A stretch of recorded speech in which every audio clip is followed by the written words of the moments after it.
you everyone for attending today. So the idea here is just to show pictures, okay? And just to show pictures about what we have been doing, okay? So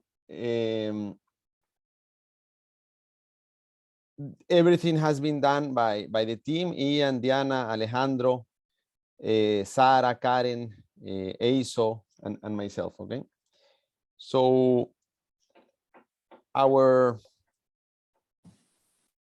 field work has been done in several parts of Peru. So this is our country, and we mainly focus on the Pacific Ocean, okay?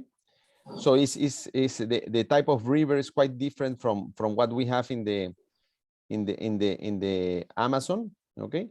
So we have done some work on Piura, actually a lot of work on Piura. This was pre-pandemic. We did this with Diana and Ian. Then just recently we went to Ancash. We went to several places there. Then Lima and Ica. Okay, so this has been done in around 2 or 3 years. The first image, and here you can see the team not smiling because there was a lot of waste. This is Playa Chimus. This is the mouth of the river Nepeña. Really nice place. Okay, but as you can see, waste is all over the place.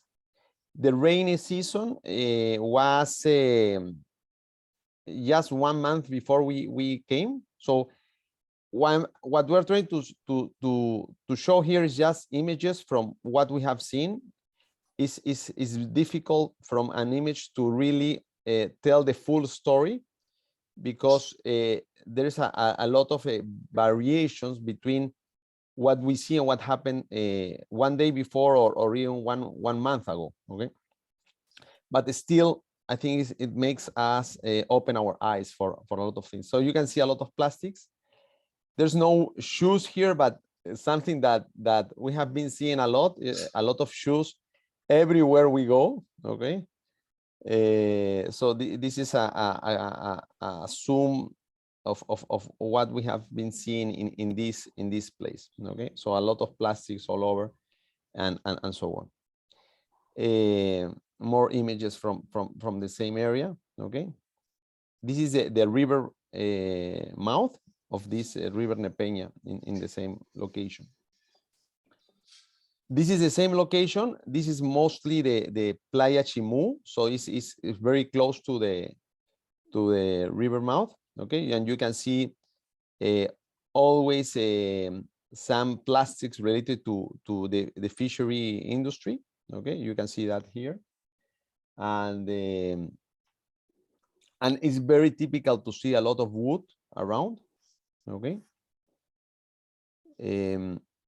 at the back, well, you see in this image, you see, I don't know if to call them happy crabs, but what we want to say here is how nature in a way adapts to this situation in which we do see a lot of waste that is related to our life as a society, and then you can see how this relates to the crops, and how in a way this nature is adapting to this. Okay,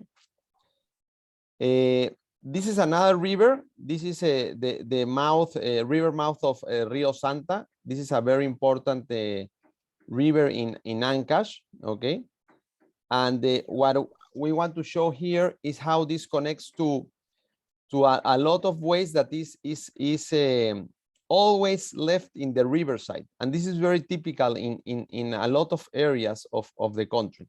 Okay, we have been seeing this in a lot of areas, and this is not a lot of waste, but in other pictures that we will show, you will see a lot of waste. Really. But the questions that we have is, first of all, what we're trying to do is understand from where the waste comes and how the waste flows into the river and goes into the ocean. So that's why all these aspects are really important for us. Okay. This is a place very close to this river mouth of Rio Santa. And you can see this, there's a village here. There's a village around, very close. And what you can see is a lot of plastics that could be related to the daily life of these people, okay? And this is a beautiful area, really beautiful sea. But you see all type of plastics. We have two options, one that it comes from the settlement, and one that some of these waste could be generated by the people, the beach goers. But I think most comes from the settlements, right? So here the mismanagement is clearly connected to the lack of waste management systems around the coastline around Peru. Okay, so you see everything related to plastics, diapers, shoes, plastic bags, plastic bottles, and so on. Okay. So this is an image from Chimbote, and I will ask Alejandro to tell us a little bit more about Chimbote. This is a very important port where the fishery sector is highly important. Alejandro, I don't know if you want to say something here. Well, yes. Hello, everybody. How are you doing? As Ramzy was saying, we went to different places in we call it Norte Chico, like small north, the central part of the Peruvian north.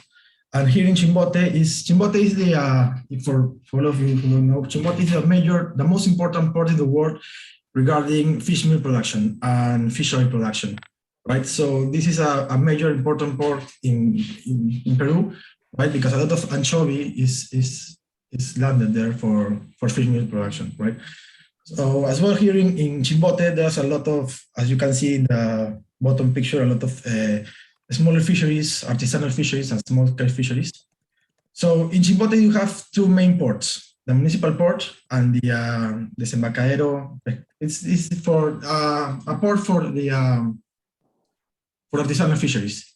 But as you can see in the picture of the sea and of the ships, we have a lot of weights that are directly linked to the fishing industry, because Chimbote is a really nice bay area, but the bay is deeply polluted by plastics and by other things, no? So we had bad luck because the anchovy season, fishing season was over by that time. But as you can see in this area, and at the right place, you can see the artisanal port. You can see there's a lot of waste, of plastic waste, of polyester, of nylon ropes, of bags, I don't know, cutlery, plastic cutlery, and stuff like that. No, so we can see that there is a direct link with the fishermen that you can see over there to the waste going to the beaches.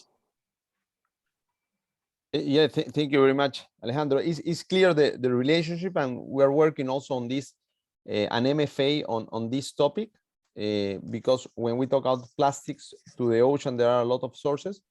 So Alejandro is actually leading this task. Okay, thank you very much, Alejandro.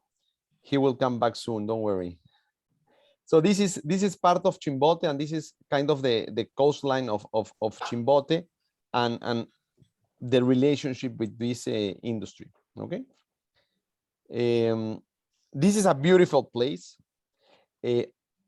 Ancash has a lot of places that are related to small fishing industry and big fishing industry. Okay, this is amazing place in Puerto Casma. The port is to the right, where I have the red dot.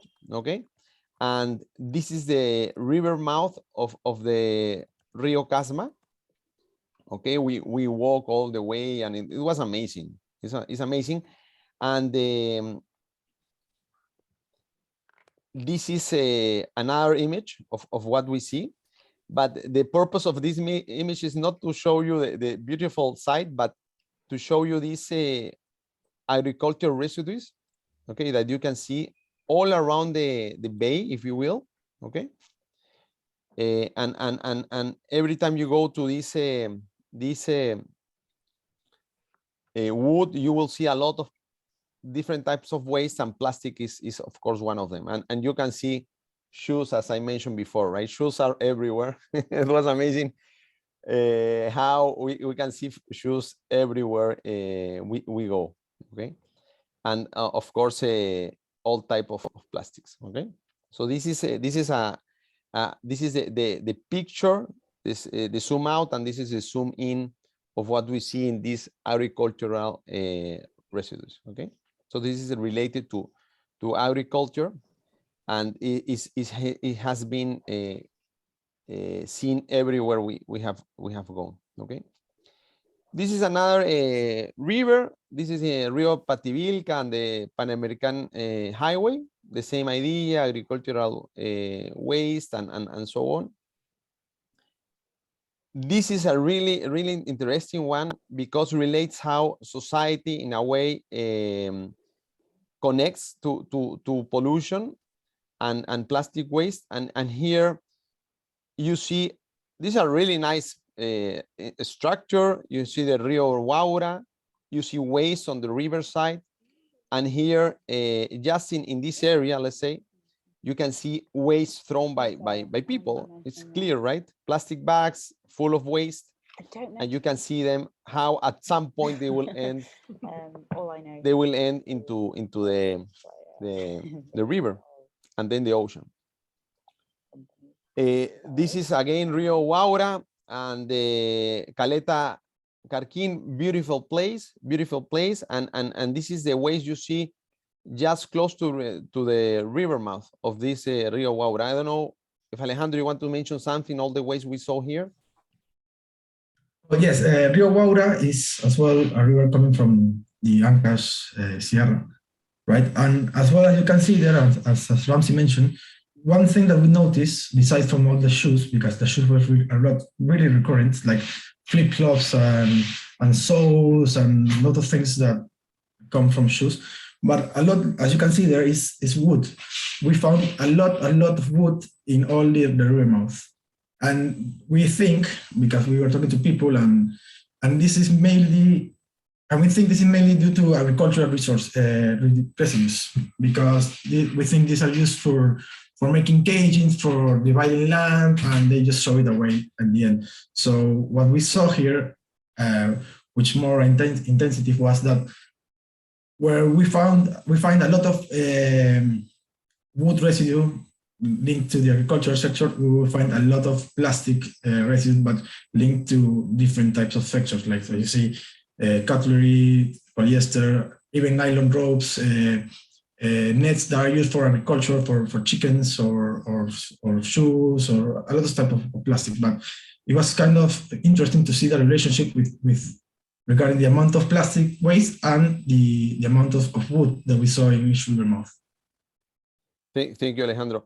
And something that we always see is open burning. So probably there was copper cables here or something that had to be burned to recover the metals, or something that has value. This is the same image from the, well, different image from the same place. This is the rear mouth of Rio Waura. There's a lot of waste here, but some of this waste comes from these waste trucks. So this is like an open dump site there too. This is already Lima. So this is an important river in Lima. This is the Rio Chillón, okay, extremely important river. And this is let's say around 2 kilometers from the river mouth of this river. So 2 kilometers from the Pacific Ocean. And you can see the same idea, right? Waste thrown in the riverside, and then at some point it will end into the river, and who knows, into the ocean. Okay, it's the same idea in a lot of places in Peru. This is highly related to the lack of waste management systems in our countries. This is Lima, and we still have these problems. This is again the Rio Chillón, but this is already in the Pacific Ocean. This is how it connects to the ocean. Okay. This is the north part of Lima, very close to the oil spill in Ventanilla. And this is how, in a way, you can see a lot of waste around, and also open burning of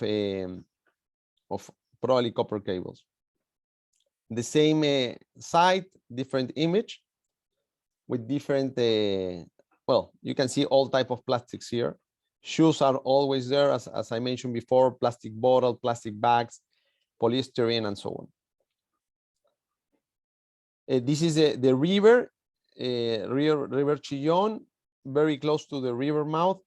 And what you can see, or to the Pacific Ocean, you can see how there is a man-made riverside that is very common in some places in Peru, especially in this case Lima, to avoid problems of flooding of these settlements.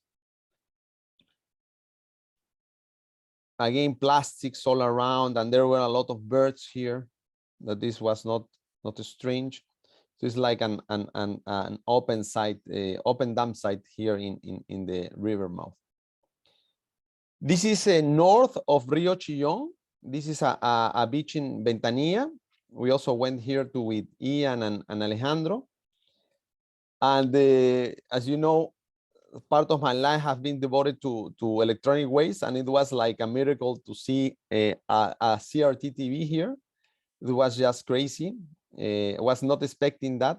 How it came there, no idea. But at least you can see that there's no copper inside. So they took the copper. This is what they typically do. And there was a lot of plastic.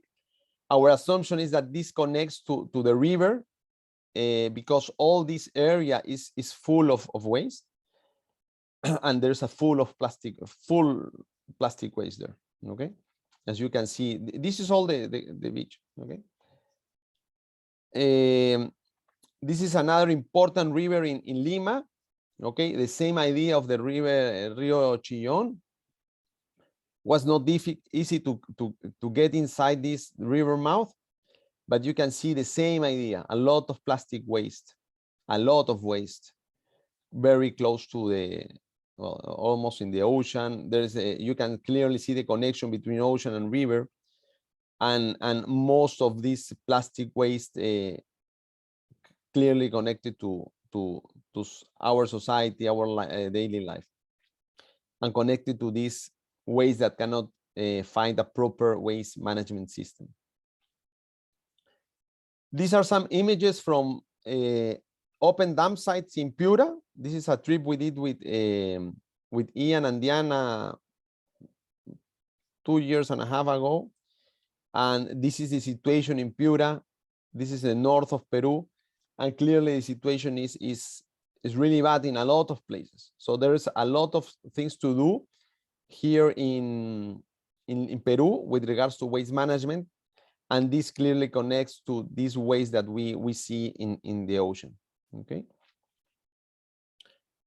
This guy was with a bag of food because there were some workers, scavengers in the landfill. So he was bringing food for these scavengers. So this is the typical life they have there. At least they have a living and they can have a profit for a job, but it's extreme conditions for them. Okay, and these are some images from Sechura, Piura. We are trying to understand how, in a way, plastic waste has a natural and anthropogenic barriers. So that's why I'm showing this connection between river and canals and then open dam sites. And this is the river mouth of a river here in Piura, and how in a way connects to a lot of waste that you can see everywhere. Okay, and this is very close to Lima, Rio Mala, and you can see the same idea: riverside, plastic waste, or all type of waste that is connected to waste flow that can enter the ocean. And to almost finalize, this is a beach south, 50 kilometers south of Lima. We have been, let's say, analyzing this area for all these 2 years, and this is the type of waste that you see there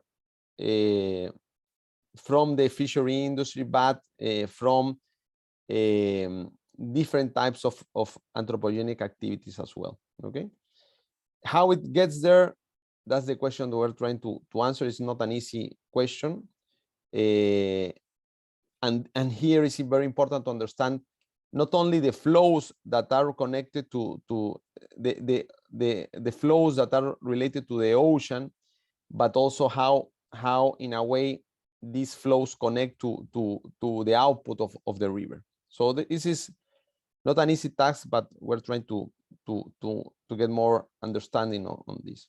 Okay. And to finalize, this is a nice picture I found, where you have a broom, and for me is the ocean cleaning itself, and this is how I want to end this presentation. And again, thank you very much for being here. Amazing. Thank you so much, Ramzy. That was super interesting. Beautiful scenery in those pictures, apart from the plastic as well. But yeah, thank you, Ramzy and Alejandro, for that. That was really cool. Does anyone have any questions they'd like to ask?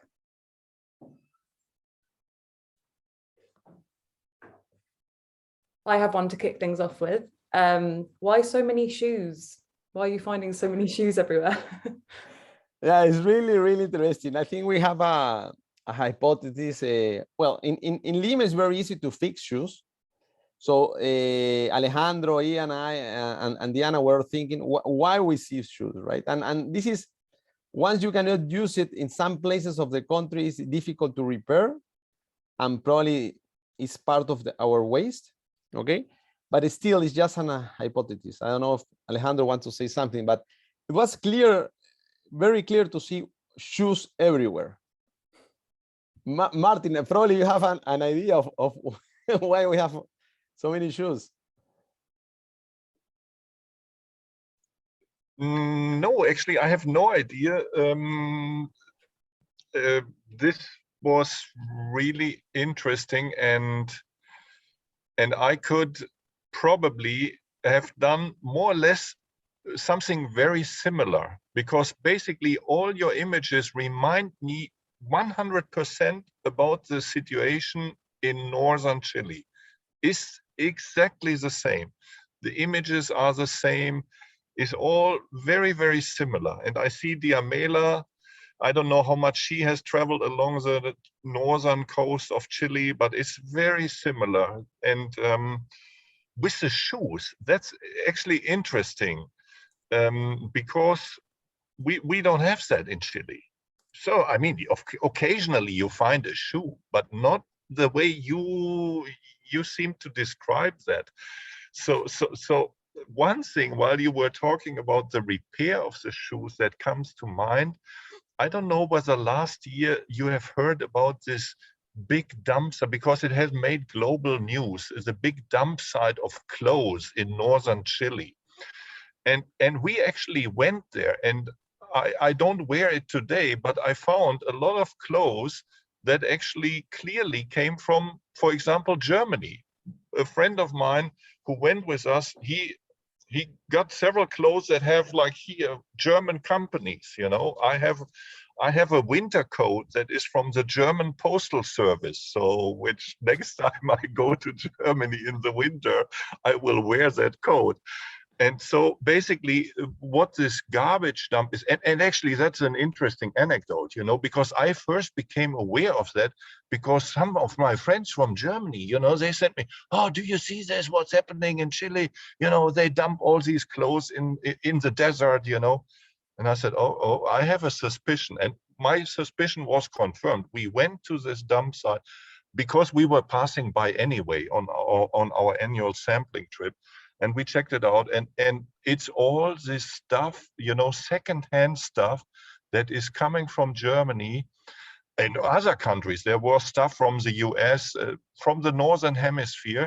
In Chile, they sort the good stuff, and what's ending up on this dump is stuff that they can't sell anymore.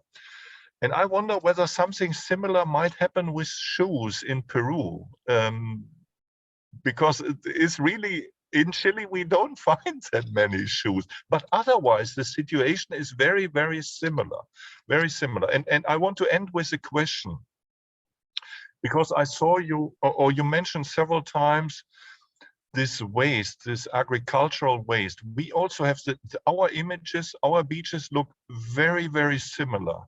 But I would have never thought that this is agricultural waste, because basically it's bamboo sticks, it's small twigs, you know, that come from the river vegetation.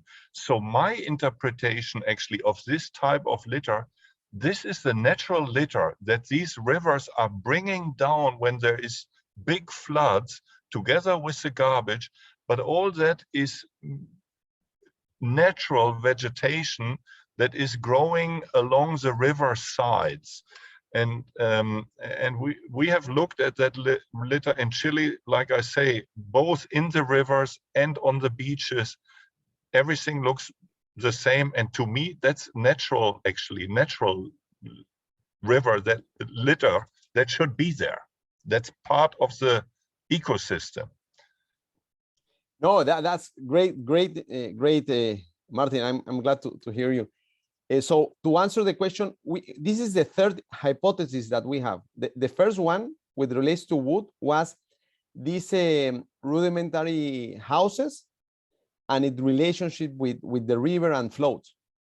And then the more we see, we started, let's say, with this hypothesis that was related to the agricultural waste. But what you just said could be a third or fourth hypothesis. I think it is highly related. I don't know if Ivan, you want to say something about this, but it could be everything really. So thank you for raising that. There are still things that we are still need to understand.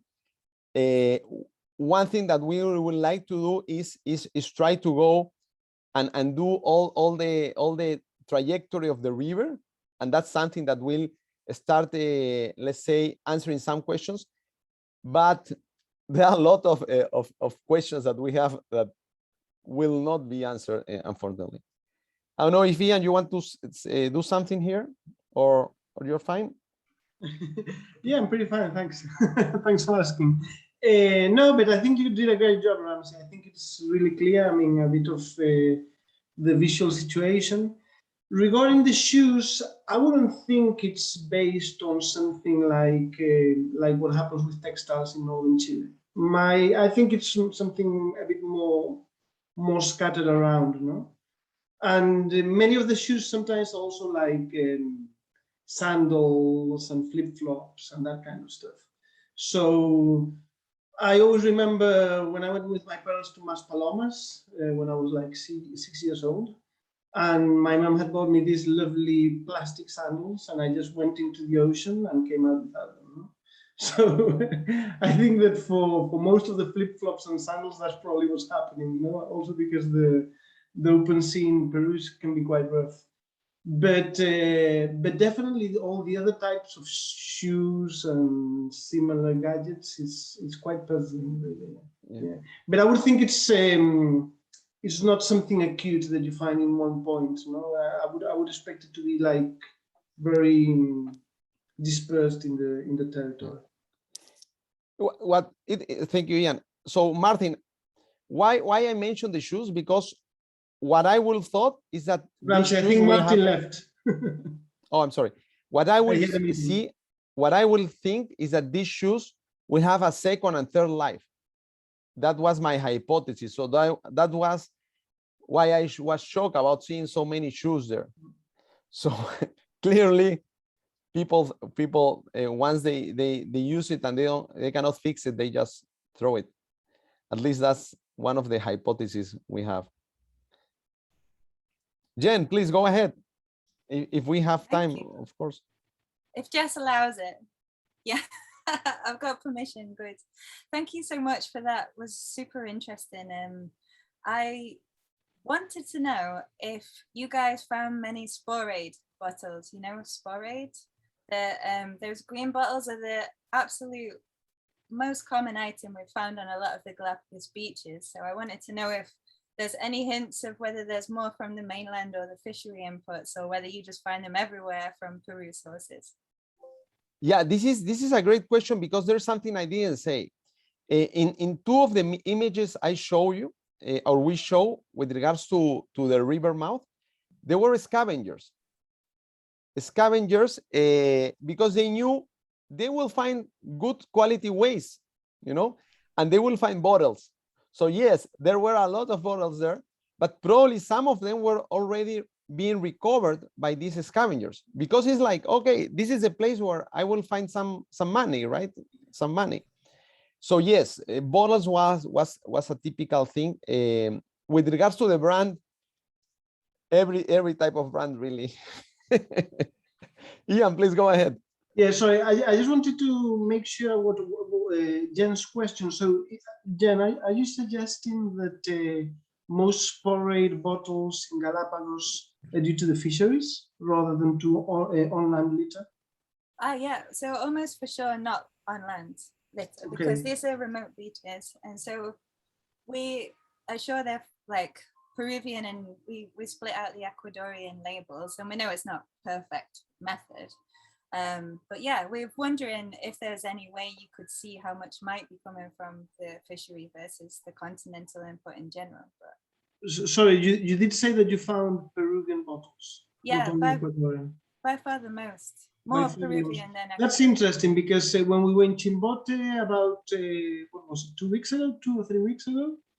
And also when we were there in November, we were paying quite a lot of attention at what like the boats were kind of putting on board in terms of food and like utensils for cooking and all that kind of thing. And we did see a lot of boats that were using a lot of sporade bottles, and obviously like the small water bottles also. Yeah, but I wasn't aware that that was so visible, especially all the way up to Galapagos. Like always the same flavor, always like, I'll show you the pictures and like similar levels of degradation. Like it will be interesting to see if we can trace any back. It's really interesting observation, Jen. Interesting. Also, something I noticed, and this is something I talked to with Ramzy quite a while ago. I was in 2018 on the beach in Tumbes, and theoretically the current goes from south to north, no, in that area. But I did find a lot of bottles and a lot of packaging that was from Ecuador. And I mean, it was in Tumbes, but it was in southern Tumbes. So it wasn't so close to the border. I mean, maybe we were talking of 50, 70 kilometers until the Ecuadorian border. But there was a lot of packaging that was from Ecuador. Now, was it maybe tourists from there that came for the day? Was it from fisheries? Who knows? So interesting. Yeah, we need to run some ideas past Eric and Steffi, who can help us with the currents.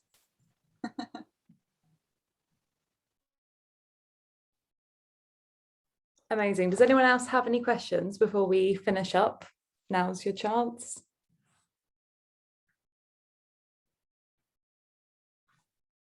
Nope, that's absolutely fine. Yeah, thank you again ever so much, Ramzy, Alejandro and Ian, for your input. It's been super interesting, and I hope we can do some more sessions like this in the future. So if anyone else fancies doing a photo series of fieldwork, please get in touch, because that would be awesome. Thank you ever so much, everyone, for coming. And yeah, see you next week at our next seminar with Diamela, who's here today. Great. Take care. Bye, everyone. Bye. Thank you. Thank you. Bye. Thank you. Bye. Bye. Bye.